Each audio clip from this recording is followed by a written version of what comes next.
practicing for the last 8 years, and I'm just going to show you a couple of very simple stretches and exercises that can help with upper back, neck and headaches associated with larger breasts. It seems to be something that people are interested in on Reddit, and seems to be a very common issue that people struggle with and is a little bit underknown, so I'm just going to show you a couple of those simple exercises. First of all, I'm going to show you an exercise for a muscle called levator scapulae, most commonly called just lev scap. It runs from the upper corner of the shoulder blade to the side of the neck and is the most common muscle associated with muscular headaches, tension headaches. It's a very easy one to stretch, but it takes a little bit of fine tuning to get it right for yourself. So first of all, what we want to do is either sit on our hand or hold onto our chair. Essentially, all we're trying to do is stop this shoulder from raising as we're trying to do the stretch. So holding onto the chair, we want to turn to the side, and essentially what we want is our nose in line with the front crease of our armpit. Using our other hand on the back of our skull, we just want to do a very soft pressure. Now you should feel this running down the back of the neck. You can feel it as low as the shoulder blade itself. As I say, it can take a bit of fine tuning. Slight changes to the amount of angle on your neck and the amount of pressure you're applying can help to isolate different muscles. But essentially, you don't want to put a huge amount of load in this, and you don't want to rotate while in stretch position. So if you're finding that you're not getting quite enough stretch there, straighten back up. Try again, a little more rotation. Try again, come back up, a little less rotation. But don't rotate once you're in this position, because you can strain the neck and cause some other injuries. Next, I will show you an activation exercise for a muscle called rhomboids, and it's the muscle that sits between the shoulder blades. It mounts the shoulder blades to the side of the spine. It's something that is very often over-weakened by the heavy mass out in front, which pulls the shoulders forward and over-separates the shoulder blades.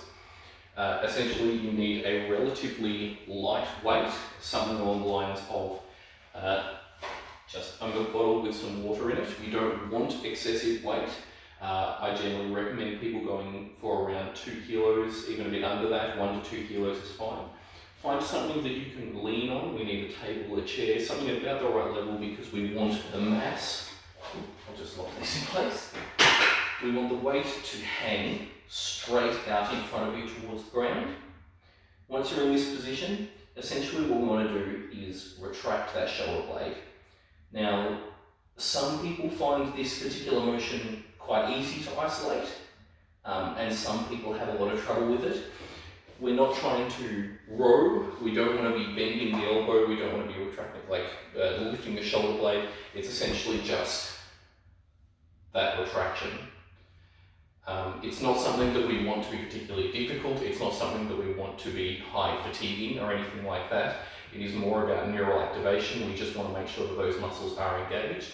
That will help to keep the shoulders sitting a little further back, and will help to keep the weight a bit more evenly distributed across your upper body and take some of the strain out of that upper neck and upper back region. The final one is for suboccipitals.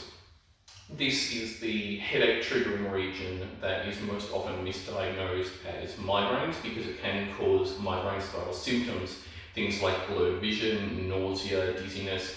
They sit at the very, very base of the skull. They're very, very high, and they're not a long muscle. They have a fairly short reach from the skull to the very upper neck. This isn't a perfect stretch for them, and these will respond much, much better to manual treatment from someone else, but in a pinch, you can stretch them a little bit yourself. It's not the most dignified looking stretch, so please forgive me for that. But essentially what we want to do, tuck our neck in very close. We want the rotation to be coming from very high in the neck. So we don't want to have that motion coming forward, which is going to work too much down lower in the upper spine. Essentially we want to have the neck tucked very, very close in, link our fingers together, resting on the back of the skull, and just relax pressure down. Now, we are not pulling. Essentially, we are just using the weight of our arms. This isn't about excessive force. As I say, these aren't huge muscles. They're not big bulk strength muscles. We don't want to put too much strain in them, because that will just trigger more headaches. Essentially, just very light pressure like that. Now, if you're feeling it lower down, it's not an issue. It just means you are stretching in a different region. which if you're feeling the stretch, there is clearly a bit of tension there, but essentially we want to feel it quite high up in the neck. Okay, so hopefully this has given some assistance and given you some guidelines on how you can help with those headaches, upper back pain, neck pain, all of those associated conditions. If you have any questions, please don't hesitate to send them to me and ask, and I'll help in any way that I can.